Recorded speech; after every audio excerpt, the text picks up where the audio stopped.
Hello, everyone. Sorry about the slightly different opening. Today is Wednesday, 8 p.m., and this is a live stream channel. But the video you're about to watch, the video you're watching right now, is not live. It was previously recorded. I am traveling right now, but on Tuesday at 8 a.m., I had the good fortune of talking with Zachary Coffin, who's an actor, writer, and director.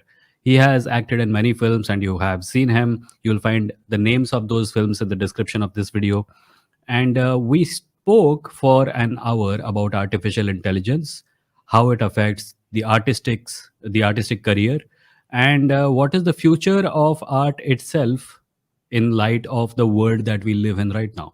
Zach is a wise person, and I have always found his opinion on media matters to be quite useful. This conversation was recorded remotely. There is a bunch of lag, and there may be some audio glitches also. Apologies in advance about that. I cannot do anything about it. I could not do anything about it. But for the most part, at least in the audio department, the complete show is understandable. You may be also listening to this as audio on Spotify, Google Podcast, Apple Podcast, Ghana.com, JioSavan, etc. If you are, thank you. On whatever podcast platform you're listening on, try to leave a rating or a review.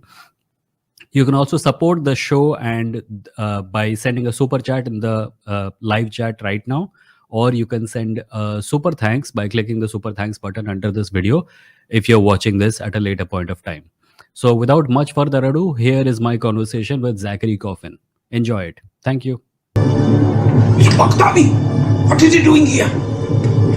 He came in to discuss a back-end oil deal. All right, boys, let me explain this contract business to you. It's really not that complicated. Hardly needs mentioning. Come on, I know you got it, huh? Huh? I know you got it. I bet you got it, sir. Just cigarette. When were these built? I'm sorry? What period are we talking about? What, 17th century. Sure. I'm absolutely positive. I'm a good player. Sandy, you're right. You deserve to be permanent on the field, but not as an ordinary player. As a water boy. Yep. Well, We're recording. We are recording. Yeah. Hi, Zach. It's been a while. Hi. It's When been was really, it really has been a while. It's certainly pre-COVID. When did you move? You shipped out of Mumbai I left in 6 years ago, right? 17, 18? Yes. So it's been at So least people- that long. I'm just trying to remember how I first met you. I think it must have been at Comic-Con 10 years yes. ago or something like that. Yeah. I remember you had a bicycle and a broken arm. Say that again? You had a bicycle and a broken arm. Yes, that's right. We had, everything was great. And now as soon as we started recording, the audio quality has become... The audio quality is actually okay. The video quality is a bit slightly laggy. well, But that's as maybe per it's, this adjust. conversation, you sound like a computer. okay.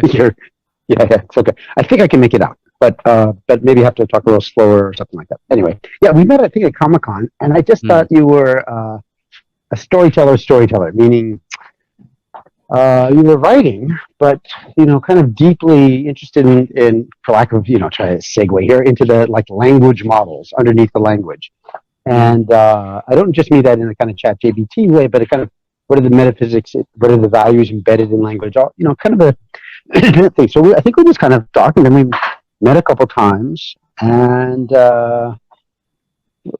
unfortunately, we never really kind of collaborated or worked or anything together. And then you left town, left Mumbai, and that was that. Yeah, I remember the last time we did meet, we were talking about the possibility of doing something together, but we couldn't figure out what to do.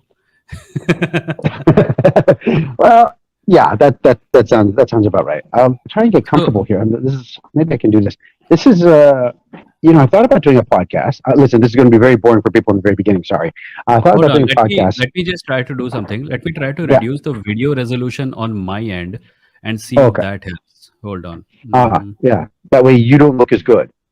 That's okay. I mean, at least the listening experience will be okay for everyone else. Yeah. So I'm at 480p now.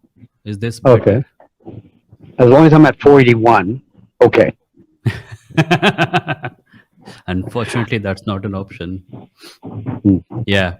So you just came back? I mean, I live in Mumbai, but I've been in Paris for the past 3 months. Okay. Before that, we're doing a stage musical remake of the Bollywood movie Disco Dancer. So Okay. full sets, full disco ball, which is like 3 meters in diameter. Hmm. Songs, dance, all the big songs and all that kind of stuff. We did about 3 months of rehearsal, and then we premiered it in London in November, and it went really well. We did 6 shows there, and that was in English. Now we're translating into Hindi and doing that in April in Mumbai, and then it'll go international again, back and forth. Okay. Well, I'm not singing it. I'm the comic relief. I am uh, the Bob Christo, if people know that kind of character. I'm the cartoonish I do. I do. Russian Bob Christo was gangster. a very familiar face and name in 80s Bollywood. Well, they found something resembling him. I don't know. They found And a evil white guy. they found the evil white guy. Okay. So, but my character is like, it's just very funny. It's just like my character is just a cartoon. Like you have a regular song, and people go for the songs, the dancing. It's a big number. There's 15 dancers, all that. So it's a show. It's a Broadway show. Hmm. And then there's my character. There's mine and one other character, and we just function like kind of comic relief.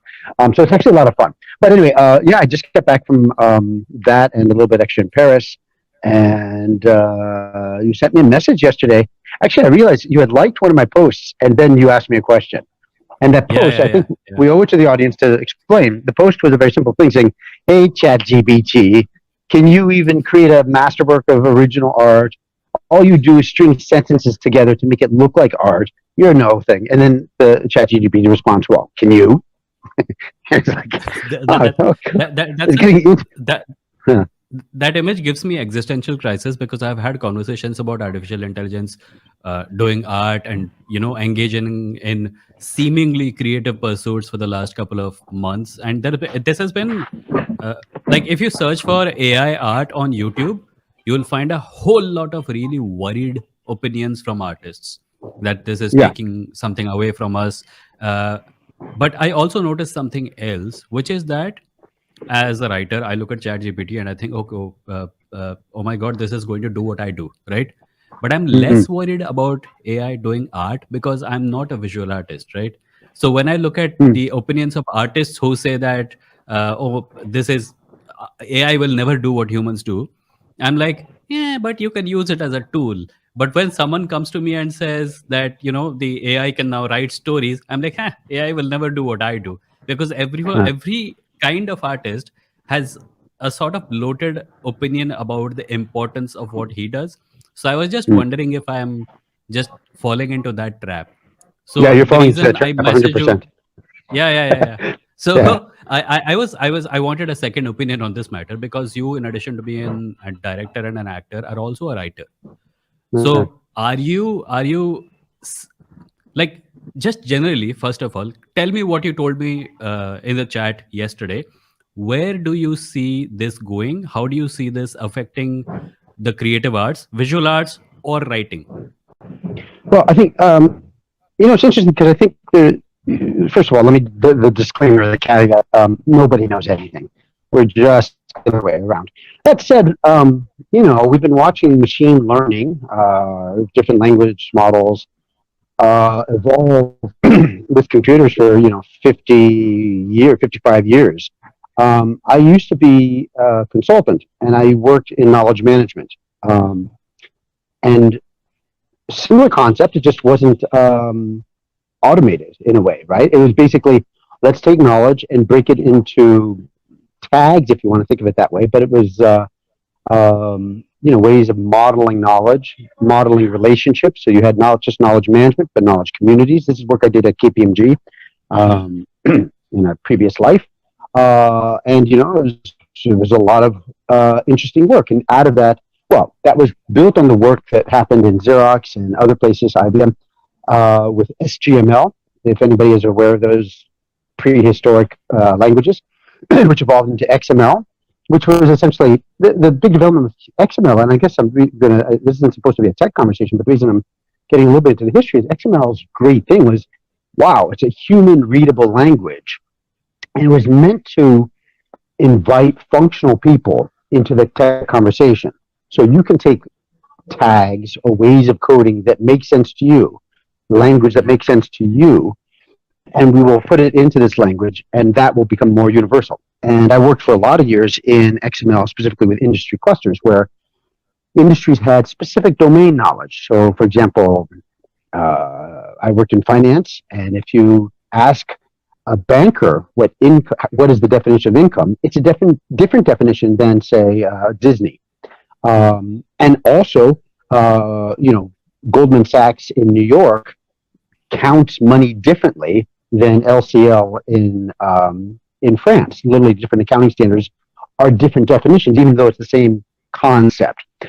So then you have to say, okay, we're talking about income, but not income for healthcare. We're talking about income for banks. Okay, not income for banks, but for banks that use generally accepted American accounting principles, meaning regulated by the SEC, as opposed to ones that use ISB or something like that. So all of that knowledge, which was in the heads of accountants, for example, in that case, or tax professionals or whatever, got modeled and it got codified. And this happened, I don't know, 20, 25 years ago, but it was a major leap because tech was not just the domain of just pure code doing, say developers working in developer circles. Now developers and functional people were getting together in a way they never really had before, where, every industry body was coming out with its own XML standards, for example, their own ways of codifying their knowledge. And in some cases, I worked on a couple of standards that are actually mandated.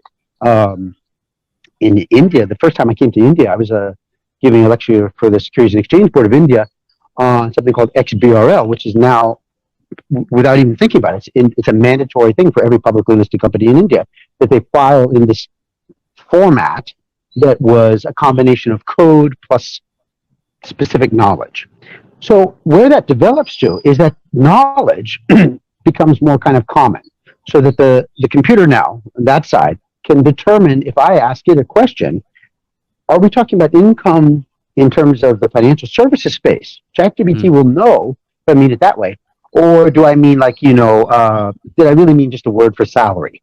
Like I'm talking about how much income will I get from my boss? Well, they'll immediately translate that to salary as opposed to the Goldman Sachs definition of accounting approved definition of income, right? So we move from the industry knowledge, specialized knowledge with very specific meanings into the next generation. And this is what's happened because there was a level of this that happened in constrained areas. For example, if you took a language, just as a thinking example, you had a language that only had 500 words. That's it. Well, you could see that you could get artificial intelligence in that much sooner, much quicker than you could with 50,000 words of vocabulary, and also has to have structured sentences with those 50,000, exponentially more complex. Or to make it even simpler, if there's a language of just yes and no, you already have that to some lunch, right? Like if I just go something and it only responds yes and no, well, it can do that and intelligently to some point. That's what an ATM does. You don't have the balance. No. Yeah. You do have the balance. Yes. Right. So we've had this kind of thing like that. So there's been this evolution, and the thing was, everywhere it's come, what we were talking about just very briefly in our chat yesterday was hardly you can think of, and we're biased, but hardly you can think of a more white-collar job than creative writing. Meaning it's like the ultimate, I'm going to retire and write a novel, and only 1% of 1% people can do it. But I was immediately struck that this existential crisis happened not because of technology, not really, but it happened in the art world. And the example I gave to you was Andy Warhol. So if people are not very familiar with the art world, in the Western art world, I would love it if you could break up that Andy Warhol example a little bit for those of us who don't understand. Well, what I think will happen in this conversation, Vimoji, is Vimoji just sounds too casual. So I'm going to add the Vimoji. That's the emojis on my chat. Yes, I know. Vimoji, Panji. Okay, Panji's not bad actually. Vimo, Panji. I like it like that. We'll figure it out. But one thing I think is going to happen is we're going to look a little bit at least. I myself have to, just for processing, to the past, to history, because of the kind of echoes of history. So we have seen this kind of deep existential crisis in the art world, where art, let's say something simple like painting, it went from, cave drawings and it became stylized. And then there was a area of, say, Renaissance painting in the West where it's quite intimate and the lighting is very sophisticated. Then it went into a kind of abstract stage and different kinds of areas of impression. But at one point, paintings had this issue that photography came along. And if you wanted a photorealistic painting, well, a photograph actually did it better, notwithstanding black and white and green and all that kind of stuff. But, all those people who sat for portraits in the past, they sat for photographs in there. So painting was like, well, what do we do? And painting reinvented it with Picasso and all these kind of things with cultural interchange to be abstract and this thing. But so that was the first one. So kind of painting dodged the bullet by saying, okay, we can't compete with that. We don't want to compete with that. We're going to go in a different way. Okay, fine. But then it got to a point where, well, what is art anymore? Because guys were throwing paint on the wall. They don't know what they're doing. And to some extent, nobody knew what art was when Andy Warhol came and he said, well, here's a can of tomato soup. Campbell's was the product name. That's it. That's the art. And people were like, that's just a can of tomato soup. No, that's art. And, it's a really mind-blowing thing. On one hand, it's like, is there a difference between the art world and the world of conning people? I don't know. That's is that painting worth $50 million or $60 million?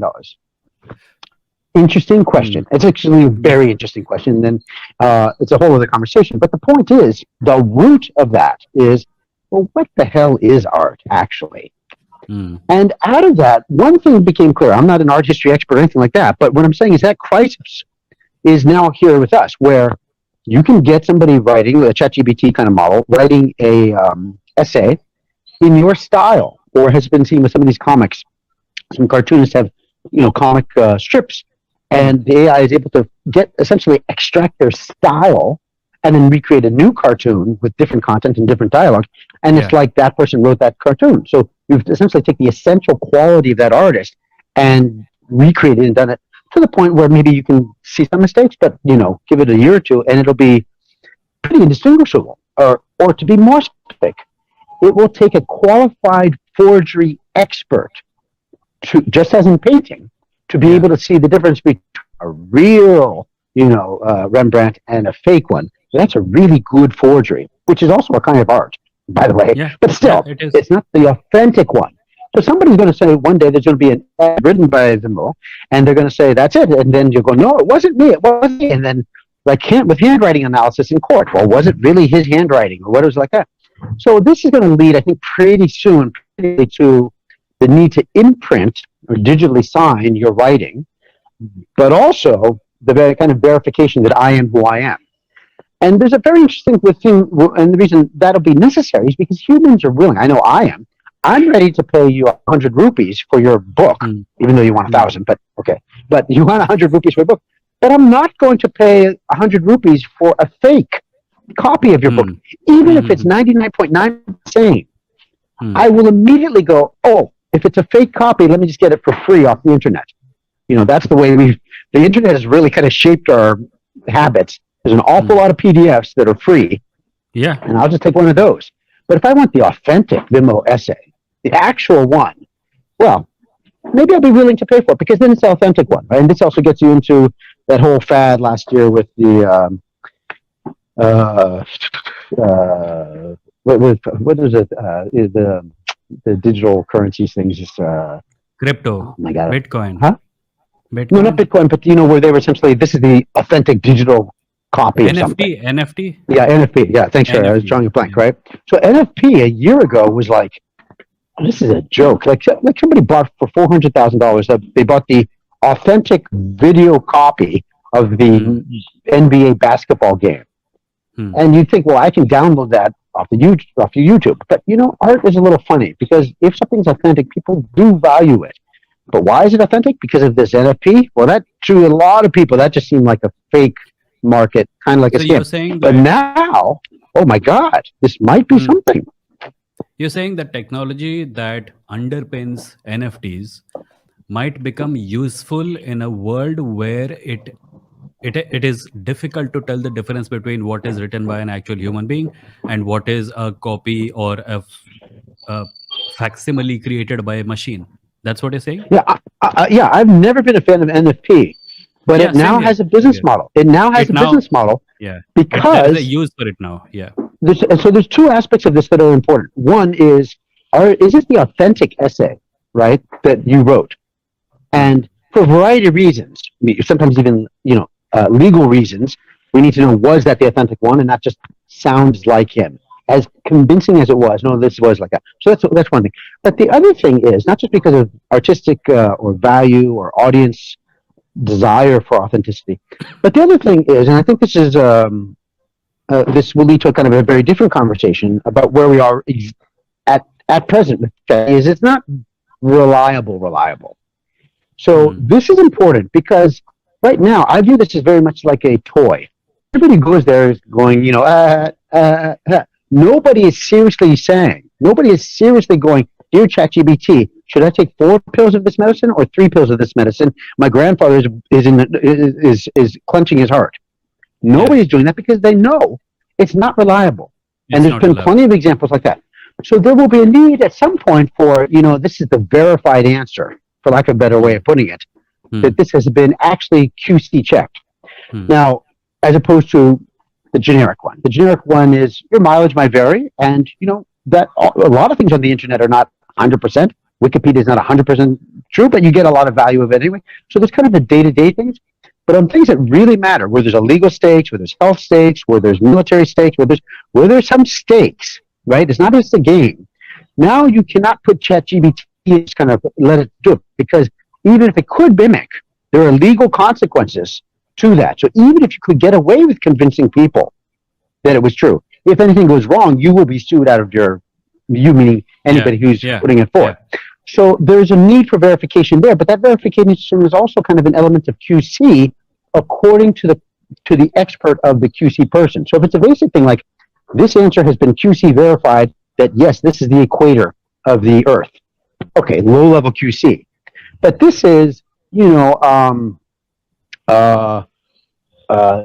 Gaiman's verified opinion or expert verification that this answer is a valid definition of what mythology is.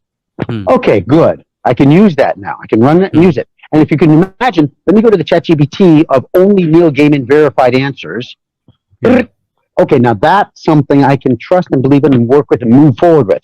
Right now, we're still at the game level because there's no stakes. So I think this is one concept. This there is leads me to. Sorry, go ahead. Yeah. I wanted to ask, this would still depend on the author. So, for example, if I wrote a story, like the reason I'm bringing this up is because a couple of days ago, I shared a link to a story by me online. And I was mortified when someone asked me, hey, did you use AI to write this? And I All found right. it deeply insulting, right? Yeah, Because, I know. No. right, yeah. So that's something that happens. But what is the solution to this? I can write a disclaimer under my stories online saying no part of this story was generated using an AI. The idea was also not generated using an AI. The art accompanying this story was generated by AI. So a full disclosure kind of that goes with everything. Now, So I if think, I wrote yeah.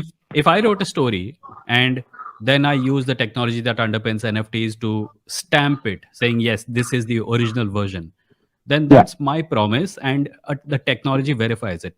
But if I created the story using an AI tool, if I am a dishonest storyteller, so to speak, if I am Right. using AI to make stuff and then stamping it with my authority using the tech that you mentioned, and then putting it out into the world, that's still a kind of a violation of uh, trust, right? Well, it's a violation of trust. I mean, it's where this leads to. If you look in the art world, is the not just verification but reputation. Yeah. So if a 3-year-old child spills some wine onto a piece of white paper and it kind of looks like a Rorschach test, and somebody goes, Yeah. this is a masterpiece of art. Yeah. No, it's just a kid who just did that. So you look at that and you go like that and you go, no, it's just that. It's just a baboon who just did this like that. And so in art, this is not necessarily the definitive answer, but this is my take on where art is. Context matters, right? The intention matters. The artist matters, at least in the creation. Actually, after it's produced and it's established, how it's received is a different thing. That gets into moral questions about, is this, should this movie be watched because it was done by a Nazi or something like that? That's a different question. But at the outset, if we're talking about here is a sentence. Is this a masterpiece or did a kid just drool? Yeah. Well, you need to know, because I'm not ready to say a kid drooling is art, because then art has no meaning anymore. And likewise, I have seen an awful lot of profound sounding poetry on the internet, where people string together 4 or 5 things. Light is 1,000 echoes of the hummingbird song. And they don't know what the shit they're talking about. Now, if Kabir said the same thing, I would double down. I mean, not double down. I would come back, humble myself. What did he mean? Because his body of work, his reputation, has shown that he chose every one of those syllables deliberately and precisely, and he also edited out 20 other versions of that sentence before he put it out. So, if a certain person puts forward, a certain reputation puts forward something, for example, an essay, it's not just the verification that is part of it, but it's also the reputation, right? Because, and I hate to say this, I really do hate to say it. Right now, I completely understood how you said, I was a little offended they thought I used AI. Now, here's the funny thing. 20 years from now, someone's going to go, oh, I was quite flattered they thought I used AI. Meaning AI will be so good. AI will be so good. Most people's writing will be so bad. It'll be like chess game. And they go, did you use a chess engine to play this game? Yeah. And I was like, no, that was me. That was really good, man.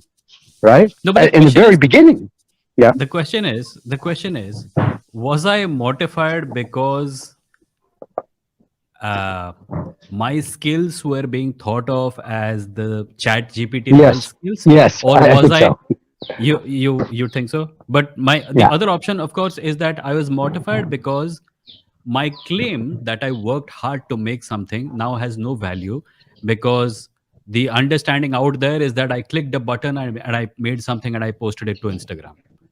So the question I want to ask is that if art is going to be defined as conscious decision making by human beings in order to create meaning, then is there a time element associated with it? Is it more art if it took 2 days, and is it less art because it took 2 seconds?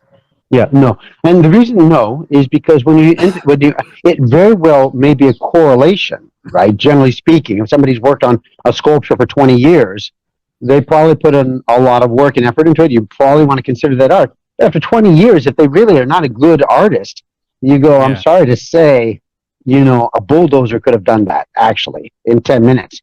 So you cannot use, and we might have a disagreement on this at some point, but this gets away from AI, or rather it gets to the very, very, very heart of it. And I'll use the word soul, because when the vocabulary moves towards things like soul or consciousness, it's because we don't have a way to articulate non-material aspects. We don't have a very, very precise and very good way of articulating non-material aspects in a material world.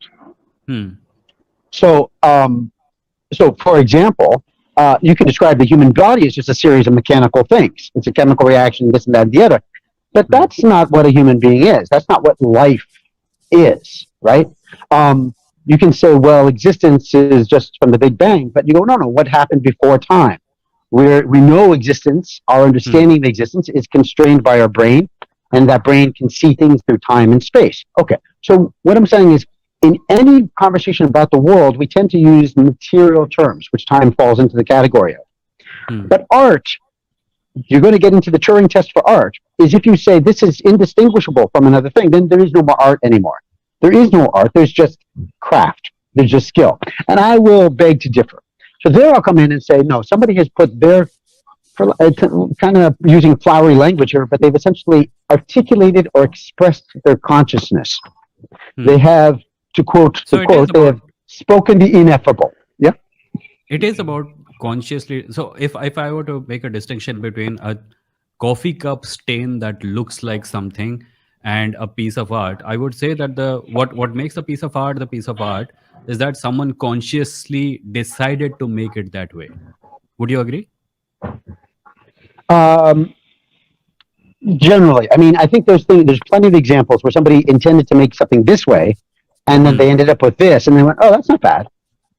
You know, Yeah, like but there's still the you can conscious buy. decision involved there, right? There's the conscious action to do the Okay, thing, okay, right? okay. I get it And now. then I get it. the results may vary, right, for better and for worse, right? Conscious So action as opposed to conscious decision to have a very specific result.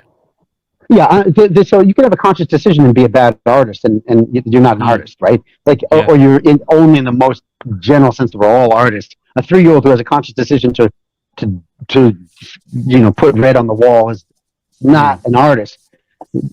Baby steps, right? But I think so. You really get, and this is the thing about AI, because fundamentally we're talking about, well, what the hell is it to be human anymore, right? Because if I can chat with something that's so I'm like, so what is art? What is art leads to what is being human, and so here, this I think I have a little bit more grip on, because we think we know what a human is because we see flesh and blood. But and I hate to put it this way, but I think this is what it is. There are an awful lot of people who live very mechanical lives, unconsciously. If you catch me at 3 a.m. as I'm walking from my bed to the bathroom, I'm kind of human, but I'm not fully human at that moment. I'm kind of in a kind of a subconscious kind of moving towards the bathroom, and at 3 a.m, I'd get out of my way, like that. It's not my full humanity. Yeah.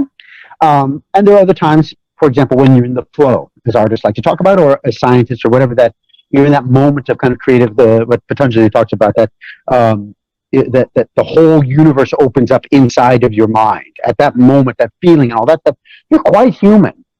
You may not have the skill to create a masterpiece at that moment, but you're tapping into something greater than yourself.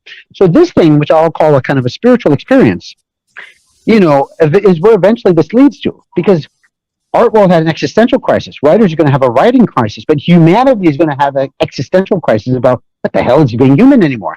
And only answer I have is not an answer that people are going to like, because it doesn't fit anything that fits into a mechanical material definition. For example, a human is just biology. Well, there'll be a mimic for that. So it's got to be, and this is the spiritual component, it's got to be this conscious thing outside that puts into action all the mechanical things. So an artist is consciously doing something. That something might be mimicked by something else, but when they mimicked it, it wasn't art, it wasn't human. So, and writers thought that we were immune to this. So I don't know a way out of that. It's not a very satisfying thing, because then it gets you into the thing of like, well, what the hell is not, what is, so you're saying, so what's above human? Zach, how do we talk about that? Well, that's spirituality and philosophy, right? Yeah. So, but it's inescapable. Yeah. So let me bring you down from the spiritual realm to the material realm and ask something. Copyright. I know you want to talk about copyright.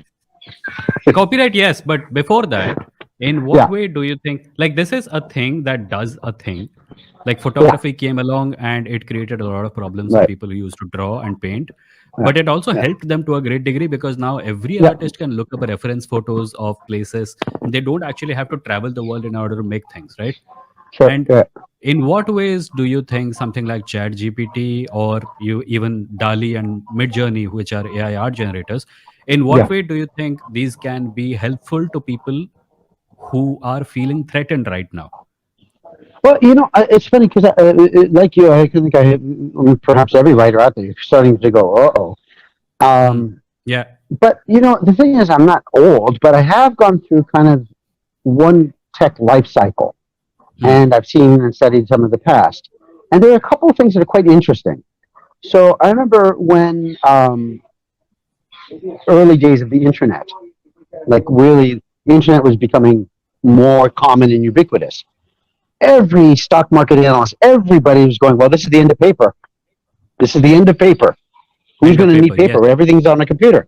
And what happened for the next 15 years was actually a boom in people buying home printers. The home printer industry never had such explosion in its entire history as it did once everybody had a personal computer. And then one day everyone went, actually, I don't need to print anymore. And then it stopped. So you had this thing where you think, okay, computers are going to, I'll just stay with the printer example, so because it's a nice and clear and very surprising one, right? Computers are coming, everything's on the screen. You don't need to print it. It's there. If you print it, it gets frozen, but on the screen, you can keep changing it. So no one's going to want paper anymore. You have to carry books. Everyone's going to want an ebook. The physical book publishing industry was never stronger, has never had more sales than the introduction of ebooks. It's very counterintuitive. And similarly with the printing industry, they came in and the printer industry went bam for about 15 years. I'll say until a younger generation came along. I think that's the way to define this 15 years was basically kids who were 10 became 25 and said, I'm in the office, but I don't really want to print. I don't need to print. Those people Basically, who like to look at things. People who had no nostalgia attached to Right, holding pieces of paper. some of that, right? Yeah. So if you're older and you like to see things printed out, like you might work on it here, but you want to read it as a printed thing, the local printer, your home printer was a big thing. And it's huge amount of sales, right? Like that. And then one day it just plummeted. So I'll call that a generational thing. And what people had predicted came, but it didn't come in the first wave. So the first wave here, people are thinking, oh, okay, writers are out of a job. Well, I'm going to do counterintuitive. I'm going to try and use that model that we just, the historical pattern, and it's just one, go through a couple examples like that.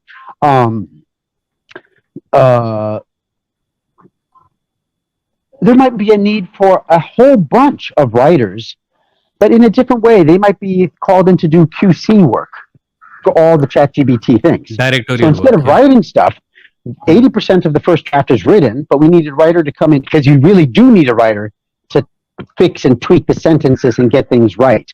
Right? That's not something that a non-writer does. A non-writer goes, just make it better. Well, the person who makes it better really is a script doctor, is a writer, or something like that.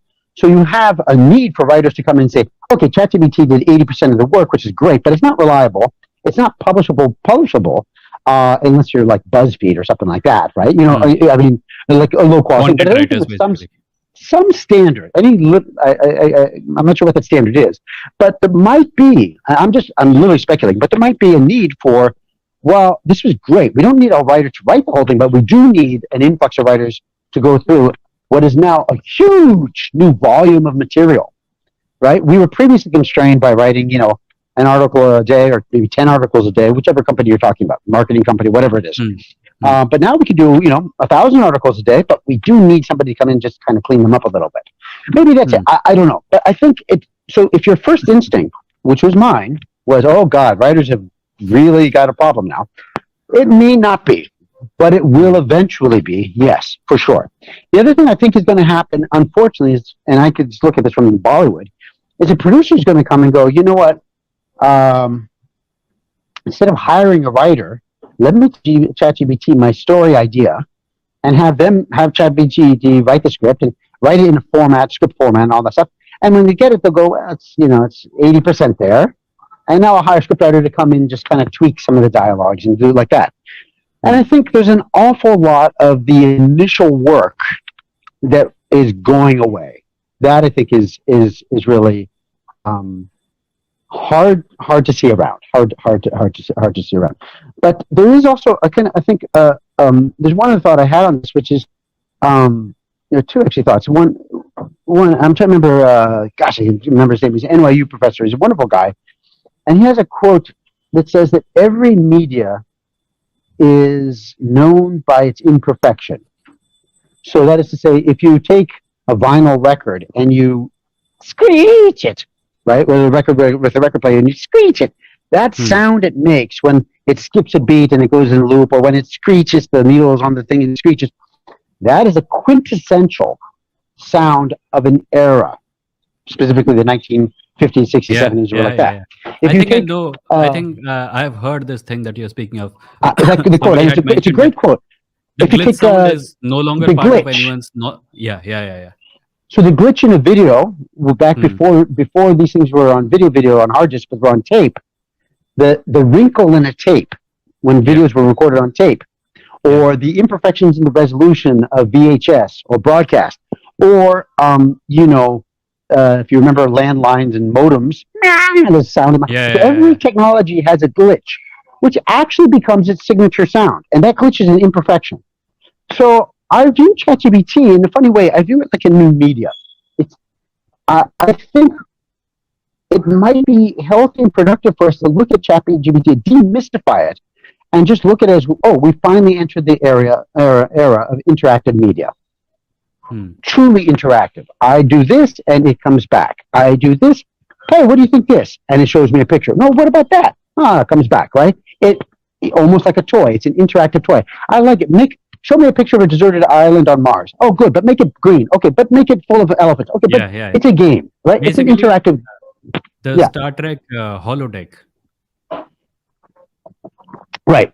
So, but it will inevitably have some imperfections. I don't mean the imperfections of style. For example, if Hemingway writes in a certain way, not that it's an imperfection, but that's a style, they will be able to mimic that style. So style is that. But there will be something in ChatGPT that gives it away to those who have eyes to see.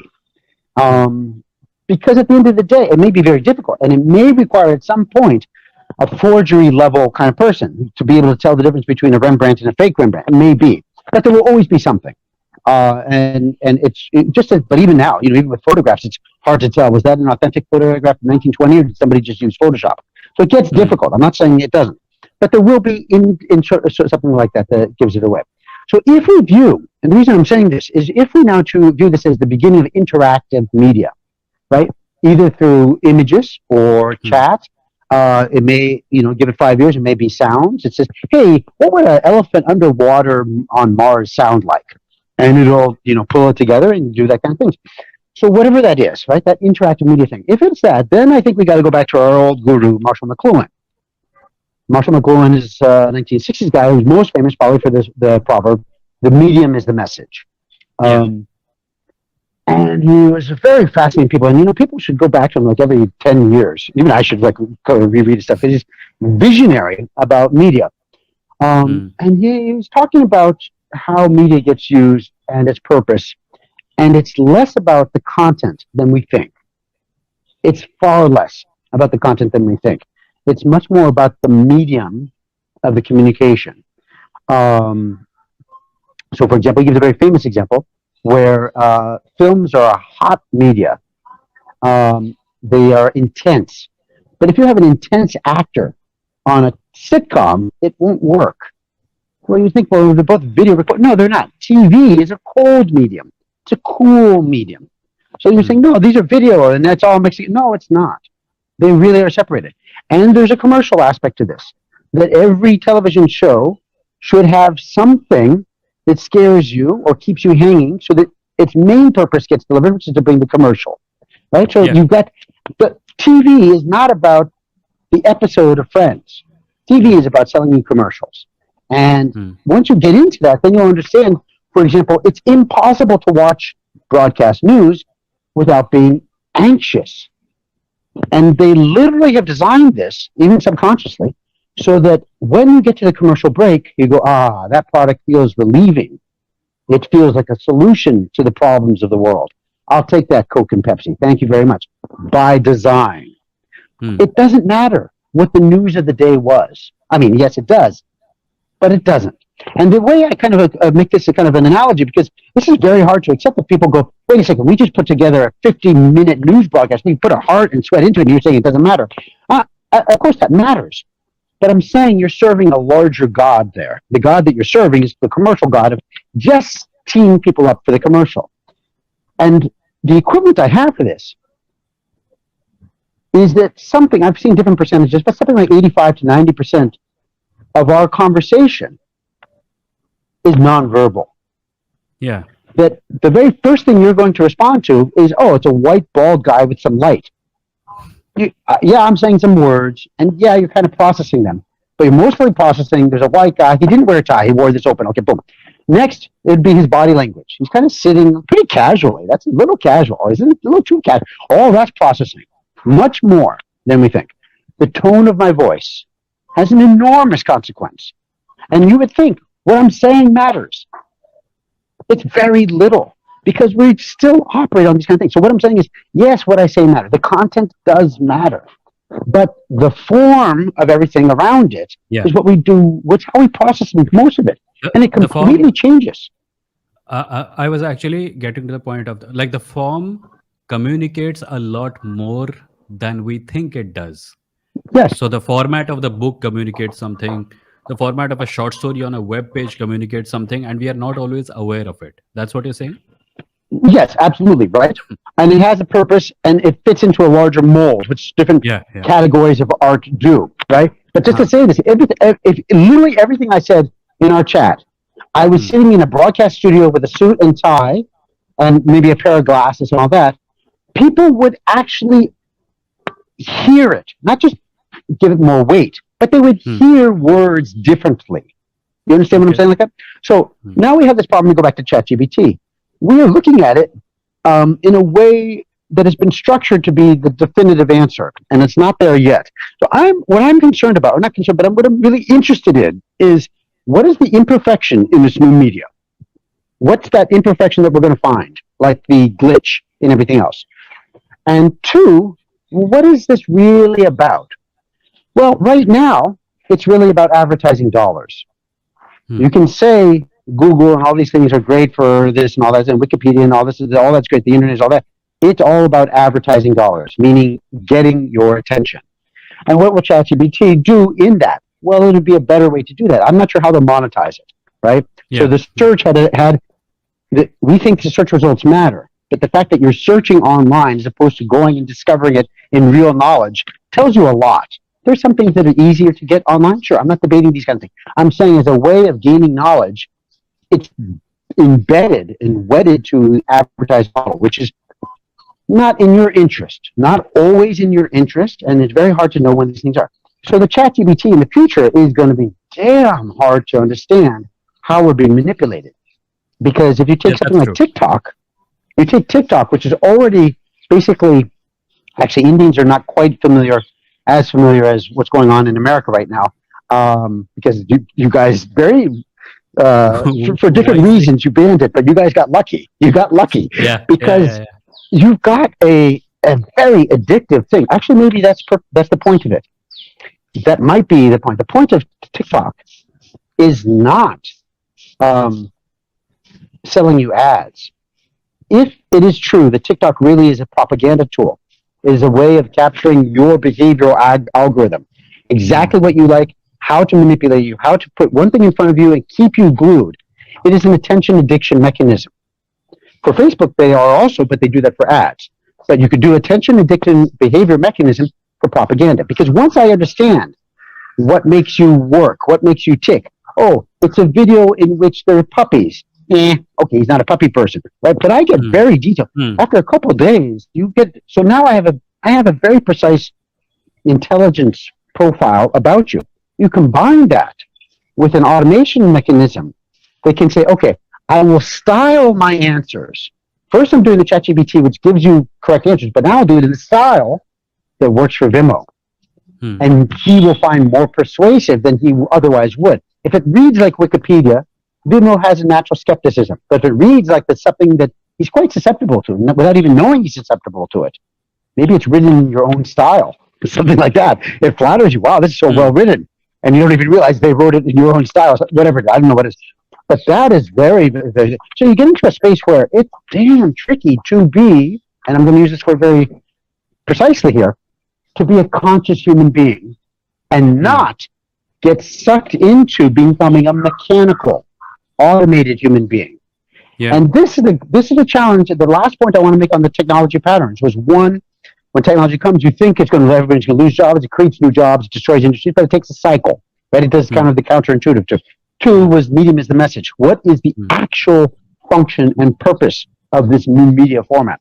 But the third thing is, the real danger of technology, the real risk, the real threat, the real worry, is we keep thinking it will help us, and in fact, it often does the reverse. We said mobile phones will make us free. Now we can go anywhere around we can walk and talk with the mobile phones. Have never been more free. Because if you grew up with a landline where 6 feet from the wall you couldn't go any further, wow, now I can go 60 years away, you feel free. But what's really happened? We've never been more tied down in our lives. We're tied to this thing. Carrying a prison with us. Right. So I used to work in the office where I used to go to the office and then I walked home. And I remember I'm glad I had this experience. I had the joy, the little tiny joy, the little delight of leaving the office, like walking and creating distance between me and the office. Oh, I see it's 20 feet away now. Now I'm 2 blocks away. I'm walking away. That physical separation of the office as I went home for the night. And then my job got more remote. And I thought at first, oh, great, I'm working from home. And then one day I realized, oh, I have no life anymore. So the mobile phone, we all know. And right? young people are ruining their lives, comparing themselves to the appearance of people who they don't even know. Right. But all of these things, the core thing here is we tend to think of technology in terms of the outside thing, which is, oh, we need information, it brings up the information, that's it. We want to see a video, it shows a video, that's it. So the technology is just doing objects in front of us, and we're doing it more efficiently. It's a supply chain of information. It's a whatever, like that. And in this, you're forgetting there's me looking down at the thing. And the me component is the part that nobody pays attention to. Nobody commercially cares about. They're absolutely exploiting that, meaning that all the people are they're designing it to trap you into it, right? And even if it's like it's like a pharmaceutical company. If they can have, would it be better for them to cure cancer once, or would it be better to get you on a pharmaceutical at age 10 and have a lifetime subscription that you're now on 60-year income stream on just one drug? Oh my God, the answer is like that. Who cares about health and society, right? So that commercial interest becomes so overpowered. My point is, the danger is the interactivity, what it does to the actor. So if you think, who is it? William Burroughs, who was maybe not so known, but he was a famous American writer about the 1950s. They tested this out with him. He said, I can tell you, I know when somebody has written a poem by longhand and when they've written by typewriter. Because you would think, oh no, it's just a pencil. Pencil is also a technology. And there's a typewriter. So they're technologies, right? No, they're different. Your relationship to the word, and actually you even see a lot of writers, even if they're high-tech writers and doing all that kind of stuff, they still write by longhand because you have a relationship to the written word flowing out of you in a different way. I'm not saying that makes you a better writer. I'm just saying it's not just about, typing on a word processor makes you a better writer than typing on a typewriter. And doing this ChatGPT will make you any better writer because it's still the same you. And in fact, what happens is we tend to depend more on the technology and we become dumber in the process. Yeah. So my main concern with ChatGPT is not ChatGPT's growth. It's our diminution over time. Yeah. Right? It's like that story, that Akbar Birbal story where Akbar draws a line in the sand and asks Birbal to shorten it, and Birbal does it by drawing a longer line next to it without erasing the line. So I think that might be what is happening to. I have two more questions, but I will melt them into each other and ask you one final question, which kind of will cover a lot of ground. I'm a comic book writer, right? I write scripts. I send it to the artist who draws it. You used to be, yeah. Yeah. I still am actually, but the I'm sorry. There's going to be a lot of this joke, but yeah, go ahead. Yeah, that's okay. No, you have a valid point. I haven't written a comic in a long time, but I'm saying that the process of creating a comic is collaborative. If I have a story, I can write a script, but I can't draw it and I can't color it. Now, for the first time in history, if these tools become as useful as I think they're going to be, I can write a script, write a story, I can generate art, I can put a comic book together, I can get it printed, and I can have it out. In much the same way, my publisher who can't write can now get ChatGPT to perhaps write something and draw the art for it and make a comic. So in a way, his core competency is drawing, my core competency is writing. If I don't compromise with my core competency, I can still become a full-fledged studio, and so can he, right? So do you think this is going to become useful to the individual artist who has to necessarily rely on other people in order to create the final product? For example, if ChatGPT or if AI tools become so good that it's possible to have animated characters speaking using AI, etc., in a video format, you as an actor and a director and a writer you can do three things, but the two things that you cannot do, you will be able to do, and then you yourself will become a studio. Do you think this remaining a possible? Do you think it's a possibility? And if yes, then do you think this is going to be a relevant uh, pattern of behavior that goes into the future and puts a lot of bigger businesses out of the picture? So yes, it absolutely is going to happen. William Walter Murch, arguably the best living editor. He was editor for Apocalypse Now. He worked on Godfather. He worked on Conversation. He wrote a famous book, In the Blink of the Eye. Wonderful man, and arguably, most legendary, one of the top 5 editors of all film editors of all history. He categorized directors really as two kind of directors. I mean, there's a spectrum, but there's kind of two camps. There's one who is the kind of classic visionary, and that would be somebody like Alfred Hitchcock, where he wrote the storyboards, and then he showed up on set and he just handed the storyboards to his assistant director and said, "Go make the movie." He couldn't be bothered with, "You guys, look, it's all there in the storyboard. If you have a question, you can ask me. But I've already made the movie in my head. I don't want the actors doing anything except for what I've just put in the storyboards." Right? Now, he was so good that his movies turned out well. But you can see that that's kind of like a very non-collaborative way to work. He called actors cows. You just got to move them around and shuffle them around. Sorry, they should be treated like cows or cattle, technically, like that. But the point is that style, which is kind of the auteur, which is I have a singular vision. It's as if you have a dream. You slept at night, and technology is going to be there. Technology will be there where you can record your dreams, because these are basically neurotransmissions. You'll be able to record them and play back your dreams during the day. And instead of watching YouTube videos, you'll be saying, "Hey, what did I dream last night?" Because we mostly forget them, and you'll be able to play them back. So when you can recreate that, and then you can actually, as we already can, you can do an animatic. Animatic is kind of a low-res animation that is pretty common now. So before you go and film with 50 people, let's just do a little low-res animation of what the shots will look like and how it edits together. So you made a little movie before you make the big movie. That's already there. That wasn't there 20 years ago, right? And that wasn't there really. So you already got, and that will become more. And then you'll do, this would be good. I think the shot works, but only if we have the right soundtrack under it. Can we try 6 different soundtracks? You can literally make the movie before you make the movie, and then of course one day you'll be able to make the movie. So you'll get to the point where Hitchcock, if he was alive in 2050, he'd be a one-man studio. It'd be like he would just outsource anything that really needed that, but otherwise he could just use all the tools and get it the way he wanted. And probably his films would be closer to his pure vision than even his existing films, because those got watered down by humans along the way. That performance wasn't what I wanted, but we've got to move on, right? So something like that. So that's one camp that Walter Murch talks about. The other camp of directors, and this might be also styles of management, if you want to think of it, if anybody's listening and they're watching from MBA's perspective or something like that. I went to film school. I had a Master's in Fine Arts. But I worked in corporate space. I was a global product leader, and I joked. I went to the best films I did go to the best film school in the world, but it turned out to be the best business school. Because if you go for an MBA, while it's true you learn case studies and this and that and the other, in film school, you got an idea and you got to pull together a team and you got to go and create that, which is a little bit like what starting a business is like.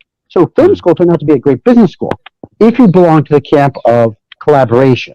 So the collaborative model is Francis Ford Coppola. He's got an idea, but when he goes into Apocalypse Now, he takes everybody's thing along the way, and it becomes a whole kind of a different kind of orchestration.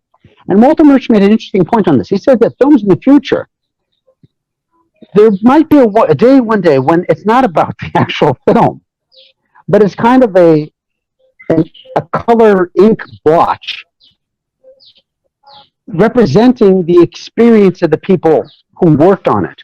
Meaning, for example, let's say you had a very hot and heated day on the set, and you were to represent that, let's say with infrared, you can imagine a certain kind of color scheme. And another day, which went very smoothly, that's a different kind of color scheme, splotch.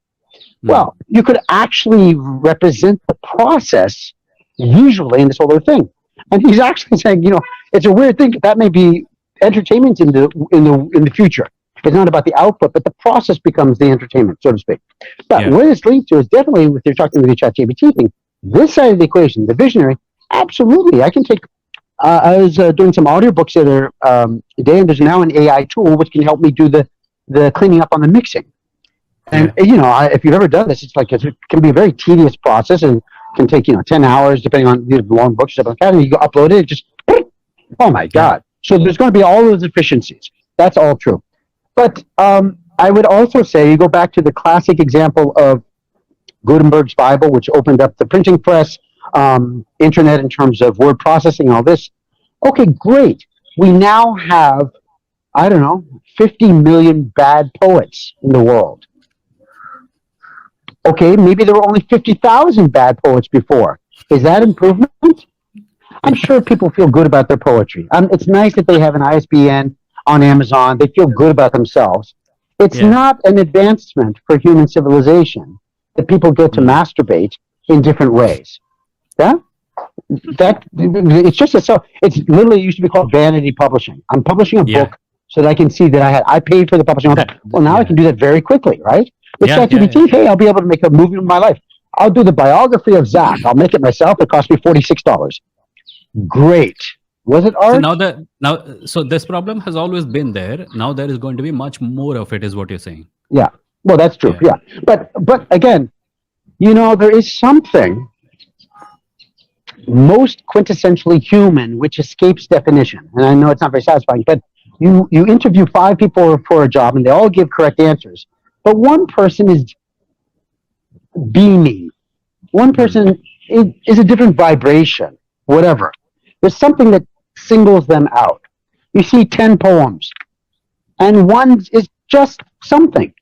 It just stands out, right? And over time, by the body of work, you can see that's not by accident. It was actually on purpose. So there's going to be something that, as an ocean of new content and information, still distinguishes what we think of, what we interpret, which may also change over time, but what we think of as good art. So I don't take it as much progress if there's going to be a lot more volume. I don't take it as much progress at all. Makes people feel good about their lives, that's fine. Do you think because there is going to be a lot more volume, because it becomes easier for the individual to become a studio, Sure. what will really stand out in the future is still the big studio? And it's an interesting question because we've already faced this question.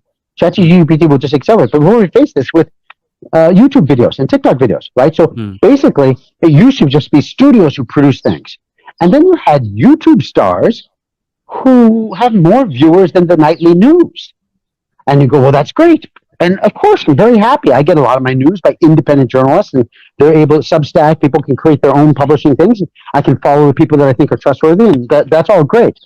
But largely speaking, as a kind of a mass movement, okay, so now we've got 1 billion bad YouTubers. Is that progress? No, I still need to go back to the New York Times to know exactly, was it a 7.6 earthquake or a 7.2 earthquake? Because those billion guys, the billion YouTubers, they don't know. So in terms of real essential things, it's never going to be answered by a technology introducing new volumes. And it's more likely to cause problems because that will be a seductive, seemingly very convincing and tempting way to answer the questions of life. But it's just more noise. So, I'm kind of an elitist in that sense, because just because there's more, it's great in the sense that it opens up some structures. You get more women in there, you get undercast, you get, all of that is true. I'm not disagreeing with any of that. But as a whole movement, in itself, more is not better. As Gandhi said, there's more to life than speed. Yeah. And as Arthur Conan Doyle said, it doesn't matter how fast you're going if you don't know where you're going. That's also true. You and I have got quotes off each other. It's a quote like off. bam, bam, bam, bam. Yeah, it's like that. So I think anyway. But I feel your pain. I mean, I also looked at this and I went, "Oh shit! Oh my god!" No, I'm actually not in as much pain as I see. My thing is, I can see the potential in it. I can see all the things it enables me to do. But I'm wondering if, because I'm an early adapter and I jump on things and I'll get something done in a couple of years, I'll have something that is perhaps a little ahead of every other colleague of mine. But I'm thinking about all the people who have spent their lives learning a single skill. Yeah. And who are going to be the people who are in the content writing jobs and the basic illustrator's job, who are going to whose entire category of job is going to disappear as a result of it. So I'm trying to find a middle ground between my elation and my, oh my god, what is this doing? I'll tell you something, because we've had faced this already in, blue collar, right? So if you spent your whole life being a trucker and you knew how to, the what's the right speed at that turn in the pike there, and you got, you had essentially experiential knowledge, and now it's getting replaced by self-driving cars. You go, what the fuck was my life about? So, and I'll come back to this. It's not an easy answer, because it's hard in a new way. It's spiritually hard to accept that life is not about finding ways of doing things. It's not how you do it. It's why you do it, right? The why is never going to be addressed authentically by ChatGPT. All technology will only ever enable more efficient answers and more efficient solutions, more efficient things, blah, blah, blah, on the how question. So what's happening with increasingly shorter timelines of technology, right? Like the phone was 75 years of adoption. Somebody who was on the telegram was going, whatever, my whole life was on the telegram, and now I have no life because there's, okay, so we get that, right? The horse, right? But now it's happening like, gee, I'm in my 20s and I got to change my life. I'm in my 30s, I got to change my life. You have got to adapt to that. To every other technological advancement that happened, people had more time to adjust. Absolutely, yes. Yeah. So, and people just don't realize. I mean, when I think about this a lot, but 150 years ago, most people, 99, 95%, maybe there were some people like gypsies, there were commercial traders who traveled and things like that, there were armies, but most people lived in a village, stayed within 100 kilometers of that village, knew the same 200 people in their life, right? So when we think of all these hierarchical things from the past and structures and traditions, it's because that's what life was. Life didn't really modify this much. Now life is like, again, you're in your 20s and it's a different decade than it was in your teens. Like things have completely changed. You're 20, now you're 30s, and it's like you just spent a decade getting a degree in something which is not useful anymore, right? So the problem with this is, of course, it goes to, there's two issues with this. One is it forces you to do the, Darwinian evolution, which is the success of the species, not to the fastest, the strongest, the most intelligent, which is where we're predisposed to go. I want to be the best, but it's the one that can adapt the best. So the call of human success is adaptation. You've just got to be open to change. And if you don't, you're an old man. Because this is the kind of, like I have my, say relatives or something like that, the ones who just can't adapt or adjust to things that are a little different. The newspaper doesn't come in the morning the way it used to, things like that. It's because I don't want to say they're dead. I'm just saying they're not as alive as the one who's adapting and moving and flowing like that, right? Life is adaptation and movement. So every one of these things is a call for us to let go of our attachments of the way we used to do it and who we used to think we were, and adapt to the new reality, which is difficult and damn near economic tragic sometimes. So that's the one thing. But the second thing is also to realize and go deeper, right? So the one is kind of the lateral move. You got to adapt to the new reality. But the other one is you got to go deeper and say, it's going to keep changing. So that's not what life is about. It's something deeper than the waves, because the technology is going to be, it's mind-blowing in 10 years, and mind-blowing times 2, times 20 years from now, right? Once you get into AI with, genetic modifications, I don't know. It's just, so what is life? Well, you go back to the deeper question, which is, why is life? So I think there's going to be a big reckoning. I don't know when or how, but it's got to happen, because there's going to be billions of people who go, what am I doing with my life? And they'll go deeper into why. Maybe that makes people more human. That would be great if it does. Yeah. Great. Thanks, Zach, for this really enlightening and interesting conversation. We are at the 1 hour, 7 minute mark. And and now for a commercial break by our sponsor. All this was nice and all this was fine, but please watch the ad, the post-video ad at the end. That's the whole purpose of all of this, is watch the ad at the end, so he makes 4 rupees.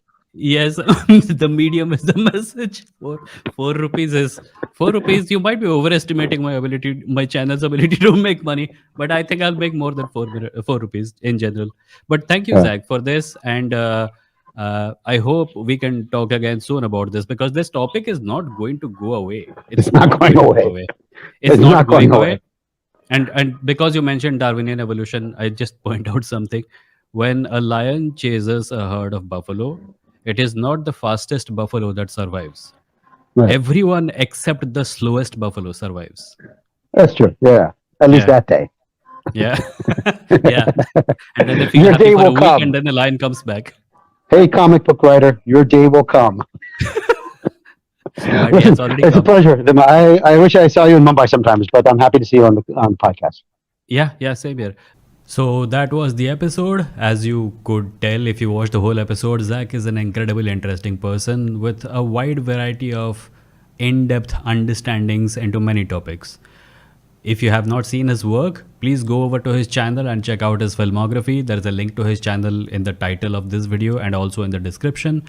I will see you next time, and I hope you do well until then. The next time I see you will be on Saturday at 8 p.m. Until then, please be safe, take care of yourself, and good night.